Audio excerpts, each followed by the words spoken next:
안녕하세요. 얼마 전 남편과 갈라선 30대 여자입니다. 매일같이 남의 이야기를 듣기만 하다가 제 이야기를 하려고 하니 어떻게 시작해야 할지 이것도 쉬운 일이 아니네요. 세상엔 정말 쉬운 일이 하나도 없는 것 같아요. 옛말에 10길 물속은 알아도 1길 물속은 모른다더니 정말 그 말이 딱인 것 같습니다. 너희만 잘 살면 바랄 게 없다던 시부모님이셨어요. 그런데 지금 생각해보니 그 말조차 당신 체면치레 하시느라 했던 말이었나 봐요. 그런 줄도 모르고 그런 시부모님이 마인드가 멋져서 결혼을 결심한 제가 멍청이지요. 남편과 저는 술자리에서 만난 사이입니다. 이렇게 말하면 색안경을 끼고 보실까봐 걱정이 되긴 하는데 사실은 사실대로 말씀드릴게요. 저는 술은 못 마시는 편입니다. 제 친구들도 그걸 알아서 저랑 만날 때는 보통 맛집을 가거나 카페를 가는 식으로 일정을 짜지요. 하지만 남편을 처음 알게 된 그날은 피할 수 없는 술 약속이 잡혀 있었습니다. 제 친구 중 한 명이 그토록 가고 싶어 하던 대기업에 입사를 하게 되었거든요. 2년 동안 친구가 얼마나 마음고생을 했는지 제가 옆에서 똑똑히 지켜봤기에 제 마음이 다 찡하더라고요.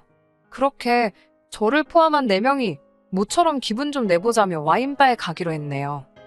약속 당일 평소보다 수업이 좀 일찍 끝났습니다. 잠깐 서점이라도 들릴까 하다가 퇴근 시간대라 차가 막힐지도 모르겠다 싶어서 어디 다른 데 들리지 않고 바로 약속 장소인 와인바로 향했네요. 하지만 예상보다 차가 막히지 않아서 의도치 않게 제가 1등으로 도착했더라고요. 먼저 바에 들어가 핸드폰을 하면서 친구들을 기다리게 되었지요. 그런데 착각인진 모르겠지만 저쪽에서 누군가 자꾸 저를 힐끔힐끔 쳐다보는 듯한 기분이 들어서 꽤나 불편해지더군요. 결국 나가서 기다리는 게 나을까 생각하고 있는데 친구들이 하나둘씩 도착하기 시작했습니다. 4명이 모두 모인 이후로는 그 남자의 존재는 까맣게 잊고 즐거운 시간을 보냈지요. 그렇게 얼마간의 시간이 지나고 저를 포함한 모두가 어느 정도 기분 좋게 취한 상태로 다른 가게로 자리를 옮기게 되었습니다. 화장실을 다녀온 뒤 슬슬 짐을 챙기면서 자리를 일어나고 있는데 아까 그 남자가 성큼성큼 저희 테이블로 오더라고요. 그러더니 불쑥 자기 핸드폰을 내밀며 제 번호 좀 알려달라 했습니다. 솔직히 그런 경험은 처음이었기에 어떻게 거절해야 할지 모르겠더라고요.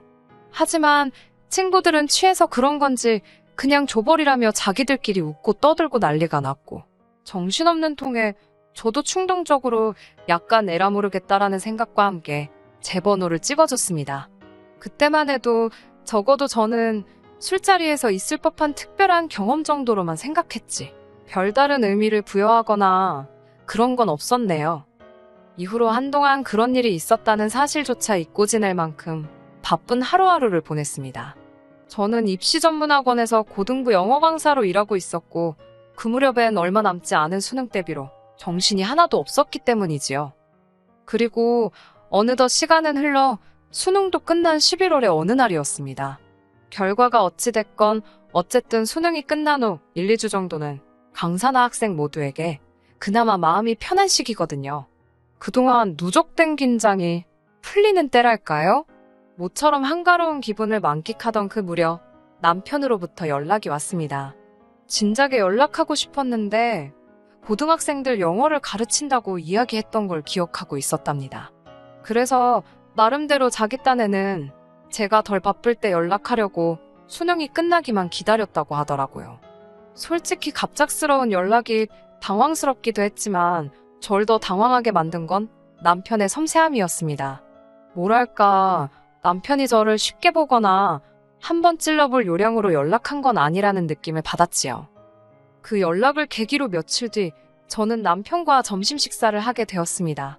어두운 와인바에서 봤던 제 기억 속의 이미지와는 뭔가 다른 분위기였어요.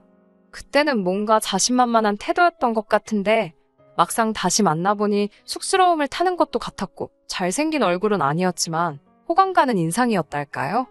이후로 저희는 식사를 핑계로 커피를 핑계로 몇 차례 더 만남을 가졌습니다. 그리고 얼마 지나지 않아 진지한 관계가 되었고요. 저는 스타 강사는 아니었어도 몇 년간 벌어들인 돈을 기준으로 대략 세후 월 600 이상 벌고 있었습니다. 저는 학원 근처 오피스텔에서 혼자 자취 생활을 하고 있었는데 이 오피스텔은 제 소유였고 지역이 경기이긴 했지만 제 명의로 된 작은 아파트도 한 채 가지고 있었지요. 이 외에도 주식이라던가 적금 등 또래에 비해서는 비교적 경제적으로 여유가 있는 상황이었어요. 남편의 경우 중소기업을 다니고 있었지만 복지나 연봉 등 처우가 꽤나 좋은 곳이라 했습니다. 특히나 소위 나랏일에 수주를 많이 받는 회사라서 잘릴 일은 없다고 하더라고요. 하지만 결혼 준비를 하면서 좀 더 자세한 이야기를 듣게 되었네요. 남편은 공식적으로는 하루에 8시간을 일하는 걸로 되어 있었지만 돈 못 받는 야근을 걸핏하면 했으니 아무리 대충 계산해도 하루에 최소한 한두 시간은 무료 봉사를 하고 있는 셈이었어요. 연봉은 4천 정도였는데 이것도 세금부터 시작해 차 떼고 포 떼고 하면 뭐 실수령은 한 달에 300도 안 되더라니까요. 시댁의 상황도 그렇게 좋기만 한 것은 아니었습니다. 몇 년 전까지 동네에서 작은 가게를 운영하셨다는 시부모님께서는 이후로는 딱히 정해진 일을 하고 계시지는 않으셨고요.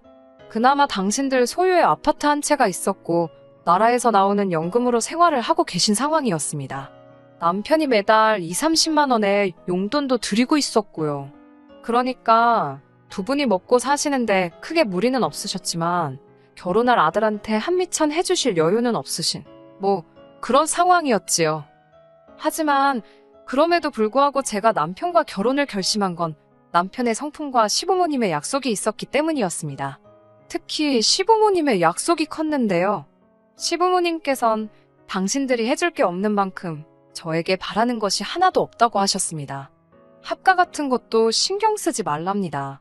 당신들이 오히려 불편해서 싫다고 그냥 남편하고 저 둘만 잘 살면 된다고 말씀해 주셨어요. 솔직히 주변에 결혼한 친구들을 만나면 다 시부모님이 힘들게 한다, 부담스럽다며 하소연하기가 일쑤던데 그에 비하면 저희 시부모님은 소위 게임분들 같았지요. 친구들도 제 이야기를 듣고는 진짜 그런 시부모님들이 존재하냐며 저더러 진짜 대박이라고 부러워했고요. 하지만 식을 올리고 3개월이나 지났을까 생각지도 못한 정말 어이없는 상황을 맞닥뜨렸습니다. 진짜 외동아들인 남편이랑 결혼할 때 이런 문제가 생길 거라곤 상상도 못했네요. 한 사람의 잘못이라고 콕 집어 말하기는 어렵지만 그래도 굳이 지목을 하자면 모든 문제의 원인은 어머님이셨습니다. 맏며느리셨던 시어머니께서는 남편의 외가친가 할 것 없이 모든 일을 통솔하려 드셨습니다. 어머님 본인이 그렇게 사시는 거야 뭐 솔직히 제가 상관할 바는 아니었지요. 문제는 당신이 지키지 못할 약속을 하시고는 그 책임을 저희한테 미루기 일쑤셨습니다. 어머님의 그런 성격을 알아차리게 된 건 저희의 출국날이었습니다. 사실 남편과 저는 결혼한 지 3개월이 될 때까지도 신혼여행을 떠나지 못하고 있었는데 거기엔 그럴 만한 사정이 있었지요. 조금 설명을 드리자면 회사를 다니는 남편과 달리 저는 수업을 하는 강사다 보니까 업무 일정이 학생들 학기를 기준으로 돌아갑니다. 게다가 양쪽 집안 어른들 모두 결혼식은 나를 받아서 하는 게 좋겠다 하셨기에 여러모로 결혼 날짜 정하는 것부터가 일이었어요. 덕분에 결혼식을 올리자마자 떠나는 다른 부부들과 달리 저희는 신혼여행을 바로 가지 못했고 그나마 다들 휴가를 떠나는 여름방학만 오길 기다리고 있었던 거예요. 아무튼 그날은 곧 비행기를 타러 가야 했기에 정신이 하나도 없었습니다. 그런 와중에 어머님께 전화가 걸려왔고요. 저는 당연히 저희 잘 다녀오라고 연락을 하신 줄 알았어요. 그런데 어머님께선 뜬금없이 저희 신혼집 비밀번호를 물어보셨습니다. 제가 집에 아무도 없을 텐데 그걸 왜 물어보시냐고 여쭤봤습니다. 그러자 어머님께선 숙부의 아들, 그러니까 저에겐 시동생이지요. 사실 도련님이나 서방님이라고 불러야 한다는데 지금 그 소리도 곱게 안 나와서 그냥 시동생이라고 할게요. 그 시동생이 서울에 며칠 볼 일이 있어서 올라온답니다. 그 소리를 듣곤 어머님께서 저희 집에서 지내면 된다고 하셨다는 거예요. 그러면서 그 사촌동생은 오후 2시쯤 서울역에 도착하니까 당신이 먼저 저희 신혼집에 오셔서 청소도 좀 해놓고 그러려고 한다시대요.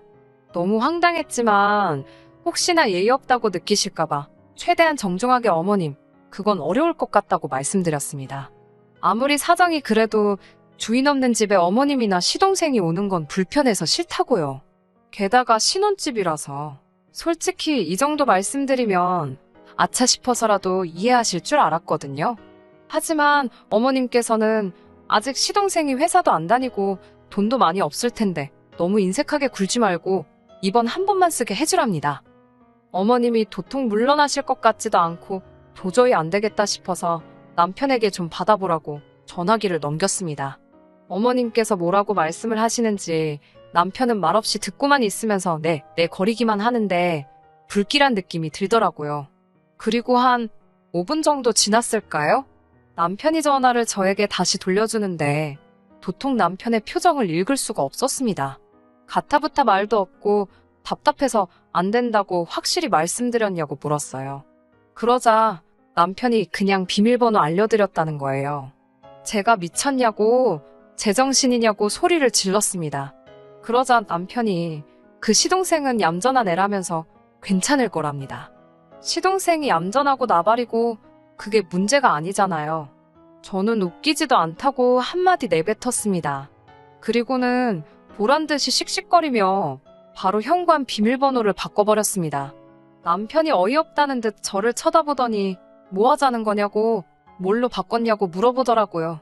바로 말해줄 것 같으면 내가 애시당초 바꿨겠냐고 쏴붙이곤 신혼여행 다녀와서 알려주겠다고 했어요. 어머님 헛걸음하시게 하기 싫으면 당신이 전화해서 오지 마시라고 하라고요. 남편은 서운하다면서도 딱히 방법이 없겠다 싶었는지 어머님께 전화를 걸더군요. 남편 핸드폰이 안 좋은 건지 어머님 목청이 좋으신 건지 어머님이 뭐라고 악을 쓰시는지 다 들렸습니다. 쌍욕은 아니었지만 저에 대해 괘씸해하셨지요. 그까짓 집이 달키라냐. 가족끼리 별것도 아닌 걸로 마음 상하게 왜 그러냐. 내가 잠만 잔다는데 네 숙부가 들으면 얼마나 서운해하겠냐. 무엇보다 당신 꼴이 얼마나 우스워지겠냐며. 결국 그 일로 남편은 남편대로 저는 저대로 마음이 상해서 비행기에 올라야만 했어요. 하지만 그게 끝이 아니었습니다. 공항에서 수속을 마치고 비행기에 탑승하려는데 오피스텔 건물 관리인 아저씨로부터 전화가 걸려왔어요. 평소에 관리인 아저씨께서 직접 전화를 하시는 일은 거의 없으니까 무슨 일이라도 생겼나 싶어 급하게 전화를 받았지요. 전화 내용은 어처구니가 없었습니다. 누가 저희 집 도어락을 열려고 여러 차례 시도하는 걸 아저씨가 붙잡으셨다는 거예요. 아무래도 이상한 여자 같다면서 자기가 이 집 주인 엄마라고 하더랍니다. 하지만 관리인 아저씨께선 저나 저희 친정어머니 얼굴을 잘 아시거든요. 도저히 안 되겠다 싶어서 경찰을 부르려다가 그래도 먼저 말을 해줘야 하나 싶어서 전화를 하셨다고요. 그런데 이런 맙소사, 전화기 너머로 저희 시어머니 목소리가 들리는 게 아니겠어요? 일단 전화를 바꿔달라고 하곤 어머님께 집으로 가시라고 지금 뭐 하시는 거냐고 한마디 해버렸어요. 그리고는 아저씨껜 죄송하다고 저희 어머님이라고 말씀드렸네요. 남편은 자기 어머니가 얼마나 쪽팔리셨겠냐며 그냥 그깟 비밀번호 좀 알려드리지 너무하답니다. 제가 남편에게 한마디만 더 하라고 그러면 신혼여행이고 뭐고 가만 안 있겠다고 엄포를 놨어요. 그러자 남편도 더는 별말 안 하고 짜증난다는 듯 한숨만 내쉬더라고요. 당연히 신혼여행지에 도착해서도 마음이 편치가 않았습니다. 어머님으로부터 온갖 짜증과 화가 가득 담긴 문자가 줄기차게 와댔거든요. 어떻게 며느리가 시애미오 얼굴에 똥칠을 할 수가 있냐? 왜 내가 내 아들 집에도 못 들어가고 이런 서름을 겪어야 하냐? 아니, 무슨 아들집이래요? 제 집에 남편이 들여온 거라곤 식탁하고 침대밖에 없는데 말이지요. 솔직히 만약에 남편이라도 나서서 어떻게 분위기 좀 좋게 해보려고 노력하는 흉내라도 내줬다면요. 저도 어머님 문자 그냥 못 본 채 하고 기분 좀 풀어보려고 했을 겁니다. 그런데 남편까지 옆에서 툴툴거리니 내가 지금 이게 뭐 하는 건가 싶더라고요. 그러다 친정어머니께 전화가 왔고 답답한 전 이런저런 일이 있었다고 털어놓았습니다. 친정어머니께선 잠깐 동안 말이 없으셨어요. 그러더니 뭐 그런 경우가 다 있냐면서 저더러 대처를 잘했다고 하시더라고요. 하지만 남편하고는 너무 오래 그러지 말라면서 아마 저희 남편도 자기 어머니가 지나치셨다는 걸 알고는 있을 거라고 그런데 괜히 자존심 세우느라 심통 부리는 걸 테니까 저더러 한번 봐주랍니다. 남자는 원래 단순하다면서요. 저희 어머니께서 항상 하시는 말씀이 미워하는 것도 힘이 드는 일이라면서 그 힘을 다른 곳에 쓰라고 하시거든요. 이번에도 뭐 비슷한 맥락이었지요. 저는 그래, 마음 넓은 내가 이해하자. 그렇게 마음을 먹고 남편에게 먼저 화해의 제스처를 취했습니다. 그래, 남편은 아들 입장에서 어떻게 해야 할지 몰랐을 거야. 라고 스스로를 이해시키려고 노력했지요. 남편도 제가 그렇게 나와주기를 기다렸는지 못 이기는 척 말문을 열었습니다. 하지만 신혼여행 3일째가 되는 날이었어요. 어머님께서 문자를 해오셨는데 한숨이 저절로 나오더군요. 무슨 말 같지도 않은 선물 목록을 적어 보내신 거예요. 저희가 하와이에 있었는데 하와이에서는 명품이 저렴하다고 들으셨다면서 남편 외가친과 할 것 없이 친척분들께 드릴 거니까 센스껏 명품으로 선물을 사오라는 거예요.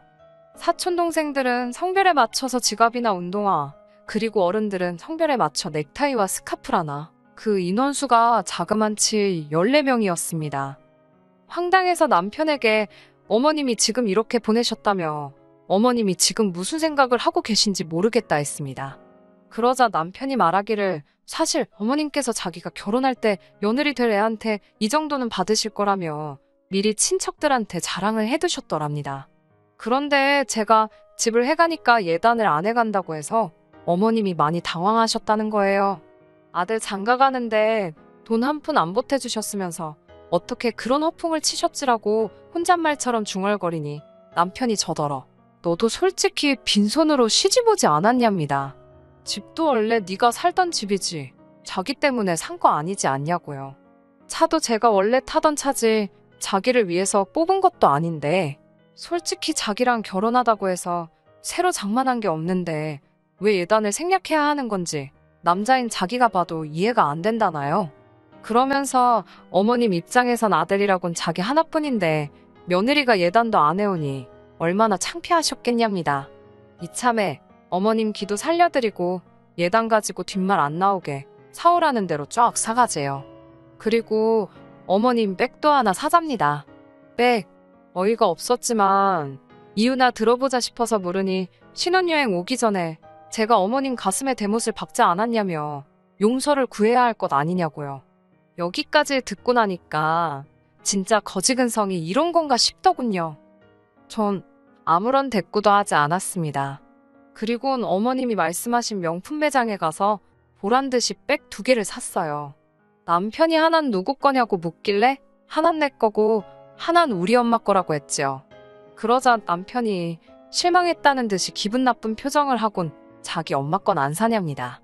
그래서 네 돈으로 사라고 했어요. 친척들 선물도 네 돈으로 사라고 난 뒷말 나와도 상관없다고 했습니다.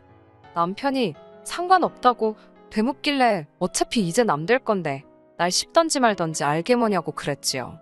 남편이 정색을 하면서 그게 무슨 소리냐길래 한국 도착하는 대로 내 집에서 나가라고 했습니다. 그 잘난 식탁하고 침대 가지고 가라고 원하면 돈으로 줄 테니까 꺼지라고 했어요. 그리고선 바로 택시 타고 숙소로 돌아와 짐 쌌습니다. 제 비행기표만 바로 다음 날로 변경한 뒤에 남편에게 말도 안 하고 한국으로 와버렸지요.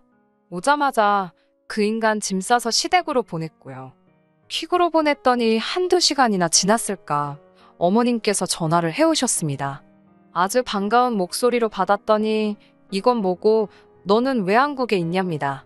지금 이게 다 뭐 하자는 거냐고 아주 화를 내시더라고요. 보아하니 남편과 통화를 하셨던가 봐요. 저는 말 막 하지 마시라고 저 그 집 며느리 안 한다고 어머님이랑 저랑 완전히 남남이니까 말 그따위로 하실 거면 전화하지 마시라 했습니다. 이튿날 원래 날짜에 맞춰 귀국한 남편이 당연하다는 듯 오피스텔로 왔더라고요. 지 엄마를 닮았는지 비밀번호를 바꿨다고 분명히 말을 했는데도 틀린 번호를 삑삑삑 어지간히 눌러대더라고요. 제가 경찰 부르기 전에 꺼지라고 현관문에 대고 쏴붙였습니다. 남편은 진짜 왜 이러냐면서 자기가 미안하답니다. 자기는 제가 착하고 이해심도 많은 사람인 줄 알았다고 연애 때 자기한테 돈도 잘 쓰고 그래서 자기 가족들한테도 잘해줄 줄 알았답니다. 한마디로 절 호구로 봤다는 거잖아요. 누굴 탓하겠어요. 다 제 업보지요. 뭐 그런 실랑이를 한 2주도 넘게 했던 것 같아요. 더 매정하게 하지 못한 건 솔직히 남편이 제 직장도 알고 제 친정도 알고 한마디로 저에 대해 다 알고 있잖아요. 염치가 없어서 그렇지 성품이 나쁜 사람은 아니었지만 그래도 사람이 눈 돌아가면 어찌 될 줄 모르고 행여 해코지라도 당하지 않을까 걱정이 되어서 나중엔 저도 괜히 눈물 콧물 짜며 절 놔달라고 했어요. 사람이 급하니까 연기를 다 하게 되더라니까요. 결국 다행히 남편이 마음 정리를 해서 저의 짧았던 4개월이라고 해야 하나? 무튼 결혼 생활은 막을 내렸습니다. 서류상 깨끗하면 뭐하나요? 친정 부모님은 그래도 법적으로 미혼이라고 기죽지 말라시는데 그건 제 양심에 찔려서 못할 것 같고 어쨌든 이제 곧 수능이라서 당분간은 애들 공부에만 올인하려고요. 살다 보면 또 생각지도 못한 일들이 있을 거고 그땐 지금보다 더 현명한 선택을 내릴 수 있도록 조심하면서요. 끝까지 들어주셔서 감사합니다. 오늘의 사연은 여기까지입니다. 구독과 좋아요, 알람 설정 부탁드리고 더 좋은 사연으로 다시 찾아뵙겠습니다. 감사합니다.